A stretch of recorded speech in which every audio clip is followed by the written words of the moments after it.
आज हम जानने वाले हैं इस संसार की सबसे पहली प्रेम कहानी के बारे में, जिसमें ना कोई शर्त थी, ना कोई बंधन, बस एक दृढ़ता थी, एक सदा थी। इस कहानी में रंग भी है और दुख का संग भी है। यह है शिव और सती की अमर प्रेम कहानी, जिसमें प्रेम है, त्याग है और अंत में एक नई शुरुआत है। तो आइए जानते हैं इस महान प्रेम कथा को और सती कथा को। सृष्टि के आरंभिक काल की बात है, जब ब्रह्मा ने अपने मानस पुत्रों को रचा। उन्हीं में से एक थे दक्ष प्रजापति। अत्यंत बुद्धिमान परंतु उतने ही अहंकारी दक्ष को अपनी योग्यता, अपनी शक्ति और अपने सृष्टिकर्ता के कुल से उत्पन्न होने का बड़ा अभिमान था। उसने वर्षों की तपस्या और देवताओं से वरदान पाए संतान की प्राप्ति के लिए। उसकी यह तपस्या रंग लाई और उसे एक अत्यंत दिव्य कन्या की प्राप्ति हुई, वही जिसे हम आज देवी सती के नाम से जानते हैं। सती का जन्म किसी साधारण कन्या की भांति नहीं हुआ था। उनका स्वरूप सवई शक्ति का अंश था। कहते हैं वह सवई आदि शक्ति का अवतार थी। दक्ष को अपनी पुत्री पर गर्व था, लेकिन साथ ही उसके मन में एक अभिलाषा थी कि वह अपनी इस कन्या का विवाह किसी महान देवता, किसी वैभवशाली राजकुमार या किसी प्रतिष्ठित गृहस्थ से करेगा। उसे यह कल्पना भी नहीं थी कि उसकी पुत्री का हृदय वह बन चुका है जहाँ वैभव का कोई मोल नहीं, जहाँ वैराग्य ही आभूषण है। भगवान शिव देवी सती बचपन से ही विचित्र स्वभाव की थी। अन्य कन्याओं की तरह ना तो उन्हें श्रृंगार में रुचि थी, ना ही राशि जीवन की भव्यता में। जजहज वह शिव की चर्चा सुनती। जब किसी आरसी द्वारा शिव की महिमा का वर्णन होता, उनका हृदय गहरे भावों से भर उठता। शिव जो शमशानवासी है, जो मर्ग शर्म धारण करते हैं, जो भस्म रमाते हैं और सर्पों को आभूषण की तरह पहनते हैं, आम कन्याओं के लिए यह भय का कारण होता है, पर सती के लिए यही शिव उनके अंतर्मन में बस चुके थे। धीरे धीरे यह आकर्षण भक्ति में बदला और भक्ति प्रेम में। अब सती एक ही लक्ष्य था, शिव को पति के रूप में प्राप्त करना। पर यह मार्ग आसान नहीं था। जब दक्ष को सती की इच्छा का आभास हुआ तो वह क्रोधित हो उठा। उसकी आंखों में शिव एक जंगल में भटकने वाले योगी मात्र थे। उसने सती को समझाने का प्रयास किया कि वह किसी योग्य राजसी और सामान्य वर को चुने, पर सती अब निर्णय कर चुकी थी। उन्हें किसी धन, वैभव या पद की आवश्यकता नहीं थी। उन्हें चाहिए था वह परम पुरुष जो संन्यास में भी पूर्ण है, जो मौन में भी संपूर्ण है। और इसी लक्ष्य के लिए सती ने आरंभ की कठोर तपस्या। पर्वतों की गुफाओं में, प्रचंड वायु और वर्षा के बीच सती ने भोजन तक त्याग दिया। उन्होंने पृथ्वी पर बैठकर खुले आकाश में बिना निद्रा केवल शिव के ध्यान में लीन हो रहकर दिन, सप्ताह और महीनों का तप किया। देवताओं को आश्चर्य हुआ कि एक कन्या इतनी कठोर तपस्या कैसे कर सकती है।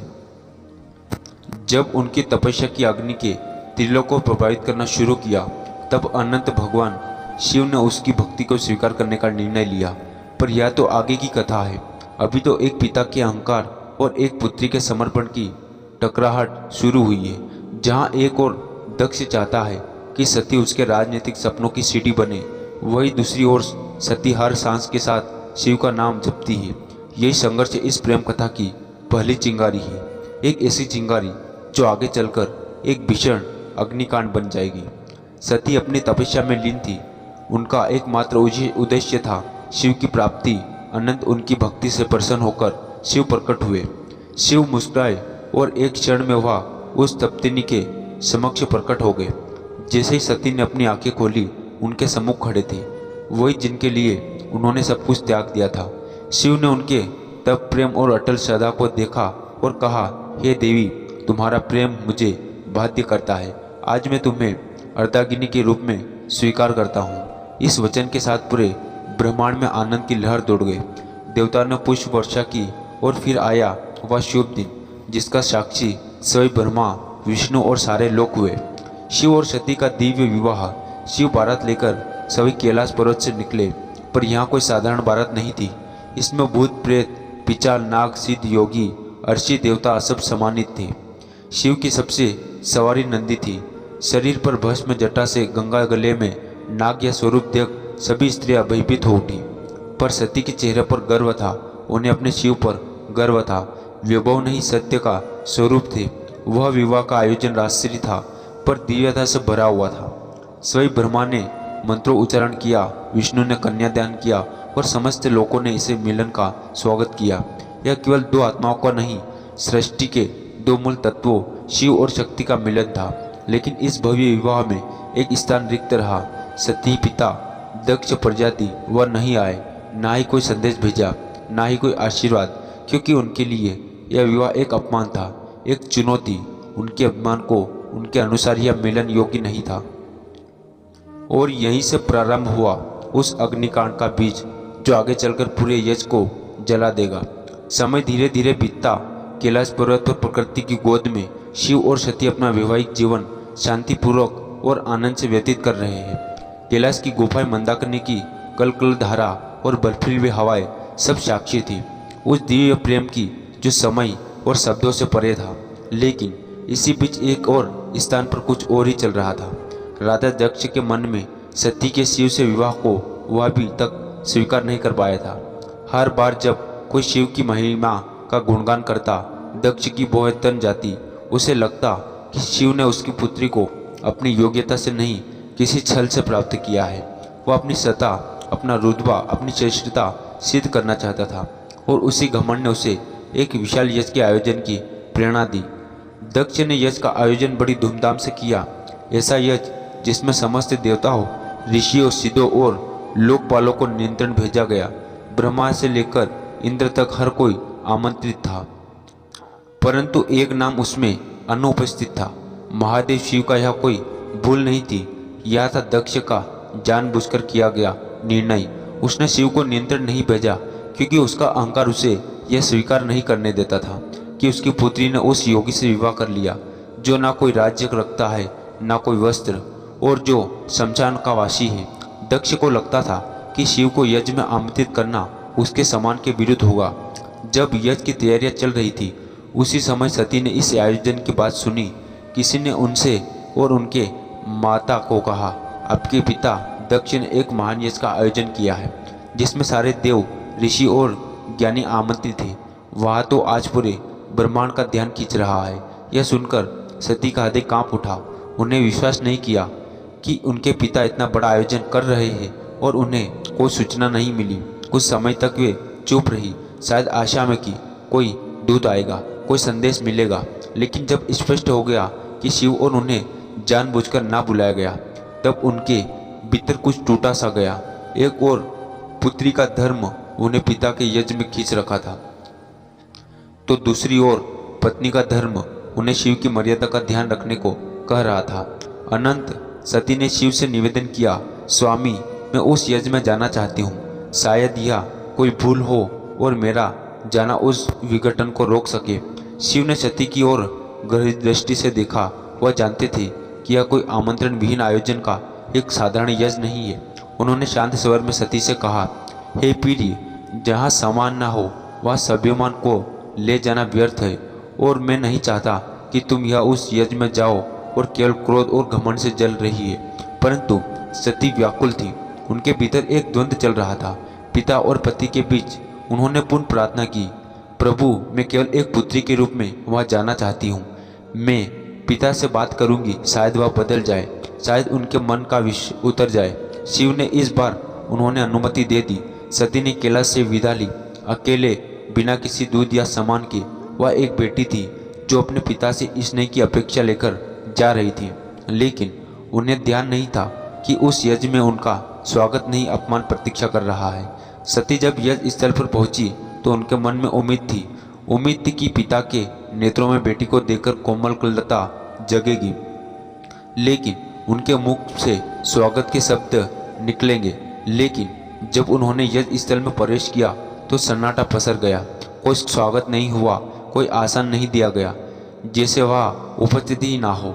वह बैठे देवताओं की आंखों में असहायता थी। सती ने पिता की ओर देखा, धीमे स्वर में कहा, पिताश्री, क्या आप नहीं चाहेंगे कि आपकी पुत्री भी इस पावन यज्ञ में सम्मिलित हो? दक्ष ने ठंडी हंसी के साथ उत्तर दिया, पुत्री, जिस दिन तूने उस नग्न बस में रमाए शमशान से विचरने वाले अवखंड को अपना पति चुना, उसी दिन तू मेरी पुत्री नहीं रही। दक्ष का स्वर ऊंचा हो रहा और उसके शब्द जैसे शिव के लिए विष से भरे बाण हो। यह सुनकर सती की आत्मा कांप उठी। यह केवल अपमान नहीं था, यह शिव के उस स्वर का तिरस्कार था जो समस्त सृष्टि का आधार है। वे उठी, सभा की ओर देखा और बोली, तुम सब यह धर्म की बात करने आए हो या यश की बात करते हो?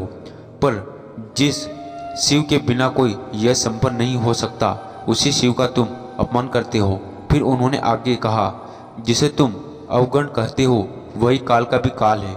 जिसे तुम शमशानवासी कहकर हंसते हो वही मृत्यु से परे है। और जिसे तुम भस्माधारी कहते हो वही भस्म से मोह को जलाता है। उनकी आंखों में आंसू थे, लेकिन स्वर तेज था, ऐसा तेज कि सवई देवता भी सिर झुका ले। सभा स्तंभ थी, कोई उत्तर नहीं दे सका। लेकिन सती का हृदय अब टूट चुका था। उन्होंने कहा, जिस शरीर ने आज मेरे प्रभु का अपमान सुना है, वह शरीर अभी संसार के योग्य नहीं। और वे सीधे यजकुंड की ओर बढ़ी। वहां उपस्थित देवता उन्हें रोकना चाहते थे, पर सती अब कोई नारी नहीं थी, वह साक्षात अग्नि बन चुकी थी। उन्होंने अपने नेत्र बंद किए, शिव का स्मरण किया और अग्नि में कूद गए। उनके चेहरे पर भय नहीं था, बल्कि एक शांति थी, एक संपरण था जो पूरे यज मंडप को झकझोर गए। अब इस यज की अग्नि से वह तूफान उठने वाला था जो पूरे तबाह कर सकता था। तो चलिए आप जानते हैं कि आगे की कथा। लेकिन इससे पहले अगर आपको वीडियो अच्छी लग रही है तो वीडियो को लाइक जरूर करें और कमेंट में लिखिए हर हर महादेव। कैलाश पर शांति थी, पर वह शांति तूफान से पहले ही की थी। जब भगवान शिव को यह जात हुआ कि उनकी अर्धाग्नि अग्नि में समर्पित हो गई, तो उनके हृदय में तूफान उमड़ पड़ा। आंखों में वेदना, मन में शून्यता और आत्मा में आग। यह शिव थे जिनका क्रोध ही प्रलय कहलाता है। शिव अपनी समाधि से उठे, उनकी जटाएं लहराई, नेत्र रक्तिम हो उठे और सारा ब्रह्मांड कांप उठा। फिर अपने दोनों हाथों से अपनी जटाएं पकड़ी और उन्हें पृथ्वी पर पटक दिया। उसी क्षण पृथ्वी फटी और उस क्रोध की ज्वाला में प्रकट हुआ एक रूप, भयंकर, तेजस्वी और अजय वीरभद्र। वीरभद्र कोई सामान्य योद्धा नहीं था, वह शिव के विकराल रूप का अंश था। उसका शरीर अग्नि सादे दिव्यमान था, आंखों में प्रतिशोध की ज्वाला, हाथ में तलवार। उसका प्रकट होना सृष्टि के संतुलन को डगमगाने लगा। वीरभद्र प्रचंड गति से दक्ष के यज की ओर चल पड़ा। जिस दिशा में वह चलता, धरती कांपती, आकाश बदलता और देवताओं के हृदय कांप उठते। जैसे ही वीरभद्र यज स्थल पर पहुंचा, आकाश में अंधकार छा गया और वीरभद्र प्रकट हो चुका था। उसकी उपस्थिति मात्र से ही यज की अर्धअग्नि उठी। वह बिना रुके आगे बढ़ा। पहले यज वेदों की तोड़ा, फिर वेद पाठ करने वाले ब्राह्मणों को हटाया। उसकी आंखों में एक ही लक्ष्य था। दक्ष वीरभद्र के सामने कोई नहीं टिक सका, वह अकेला था, परंतु अजय उसके प्रत्येक प्रहार में शिव का श्राप था और हर गर्जना में सती का विलाप। अनंत वह दक्ष के सामने पहुंचा। दक्ष अब भी अपने अभिमान में डूबा था। वह चिल्लाया, मैं यज करता हूँ, मुझे कोई छू नहीं सकता। वीरभद्र ने उसकी आंखों में देखा और कहा, तू पिता कहलाने योग्य नहीं। आज तुझे उसी अग्नि में भस्म करूंगा जिसमें तूने धर्म का मजाक उड़ाया। और एक ही झटके में वीरभद्र ने अपनी तलवार से दक्ष का सिर धड़ से अलग कर दिया। पूरी सभा में सन्नाटा छा गया। देवता स्तंभ रह गए। यह यज की अग्नि बुझ गई और पृथ्वी पर सिर पर राख रह गई। वो राख जो अहंकार, अधर्म और अपमान की अंतिम परिणति थी। वीरभद्र शिव की आज्ञा पूरी कर चुका था, पर यह कहानी यह नहीं रुकती। अब आएगा वह क्षण जब शिव सवई यज स्थल पर पहुंचने सती के शव को उठाएंगे और सृष्टि में संतुलन डगमगाएगा। जब महादेव यज स्थल पर पहुंचे, उन्होंने सती के जले हुए शरीर को देखा। वह दृश्य ऐसा था जिसमें सवई काल को रुला दिया। शिव ने धीरे से कम कांपते हाथों से अपनी सती को बाहों में उठा लिया। उनकी आंखों में आंसू थे और फिर वह चल पड़े।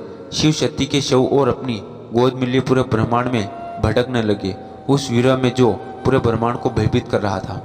ब्रह्मांड असंतुलित होने लगा। देवता भयभीत हो उठे। यदि शिव यूं ही विलाप करते रहे तो सृष्टि का संतुलन टूट जाएगा, प्रलय आ जाएगा। तब सभी देवता भगवान विष्णु के पास पहुंचे और उनसे सृष्टि को बचाने की प्रार्थना की। तब विष्णु ने अपना सुदर्शन चक्र चलाया। जैसे ही सुदर्शन चक्र चला, उसने सती के शरीर को टुकड़ों में विभाजित कर दिया। शिव कुछ क्षणों के लिए रुके, पर प्रतिरोध नहीं किया। यह सृष्टि के लिए आवश्यक था। जहाँ जहाँ सती के अंग गिरे, वहाँ दिव्य ऊर्जा फैल गई।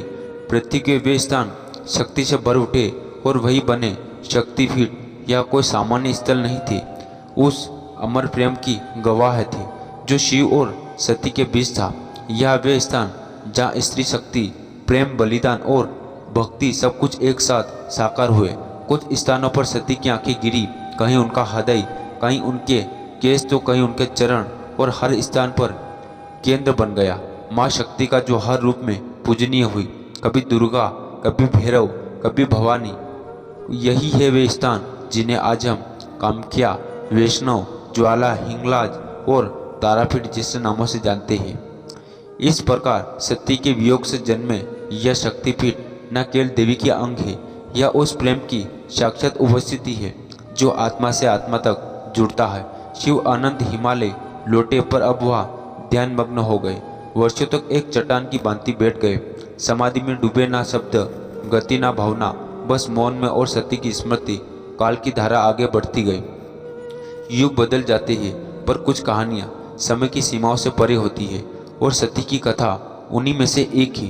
वह प्रेम जो अग्नि में तप कर शुद्ध हुआ, वह वीर जो तांडव बन गया, उस अधूरी यात्रा को अब पूर्ण होना था। पर यह कहानी यह समाप्त नहीं होती। प्रेम का सफर यहीं पर रुकने वाला नहीं था। जहाँ अग्नि ने प्रेम का रंग दिखाया था, वहीं से एक नई दास्तान का पैगाम आने वाला था। सती के बलिदान से जो प्रेम जला था, वही आग पार्वती के रूप में फिर फलने वाला था। यह अंत नहीं, यह शुरुआत है। शुरुआत है एक अमर, अनसुनी और अनोखी प्रेम कहानी की। यह शुरुआत है शिव और पार्वती की।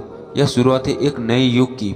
तरुण करुण सत्सिका, अपर जय शिवारिका, अंबिका न भवसारिका, किता वेषण जल को प्रमुमा, विषजंगमता सदा सेना, दूर अनुभव्यताओं की हप्त जाया, हति प्रजम करवा, फणसता नयनता प्रसंगता सदा सेना, वेद सुमरिया धरे अनुभवा, भव निर्ता हम। तो दोस्तों, आज का वीडियो बस यही समाप्त करते। आपको कैसा लगा आप कमेंट करके ज़रूर बताना, और ऐसे वीडियो देखने के लिए हमारे चैनल को सब्सक्राइब कर लेना।